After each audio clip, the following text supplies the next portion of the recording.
শেষ জামানায় মদিনা, এই যে আমাদের মদিনা, এর গুরুত্বটা কমে যাবে।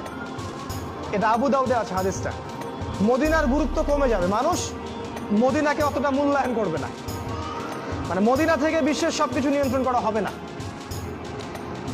তখন জেরুজালেমের গুরুত্ব বেড়ে যাবে। ওই ইসরায়েল যেটা দখল করে রাখছে ফিলিস্তিনে, ওর গুরুত্ব পৃথিবীতে বেড়ে যাবে। দেখবেন আজকের বিশ্বের সবকিছু ওইখান থেকে নিয়ন্ত্রিত হয়। মিডিয়া বলেন, প্রযুক্তি বলেন, রাজনীতি, অর্থনীতি, সবকিছু ওইখান থেকে। সারা বিশ্বের মূল জায়গাটা এখন জেরুজালেম। নবীজি বলেছেন যখন এই অবস্থা হবে তখনই মালহামা শুরু হবে। সাহাবীরা বললেন মালহামা কি জিনিস?